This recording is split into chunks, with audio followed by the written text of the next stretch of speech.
Sebanyak 50.616 benih lobster asal Lampung berhasil diselamatkan Polda Sumsel diduga hendak diselundupkan, di mana penggagalan tersebut dilakukan Satuan PJR Ditlantas Polda Sumsel yang mencurigai unit kendaraan warga asal Lampung lantaran kedapatan membawa 12 box styrofoam yang terbungkus plastik hitam.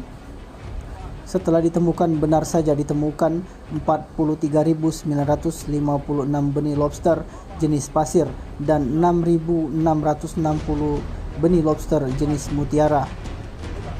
Atas temuan itu, Satuan PJR Ditlantas Polda Sumsel menyerahkan barang bukti yang ditemukan ke Subdit 4 Tiviter Ditreskrimsus Polda Sumsel guna dilakukan penyelidikan. Bersama dengan itu, satu orang pelaku yang membawa puluhan ribu benih lobster itu diduga turut diamankan, yakni Sulistiawan, 25 tahun, alamat Kecamatan Tanjung Senang, Kota Lampung, Provinsi Bandar Lampung.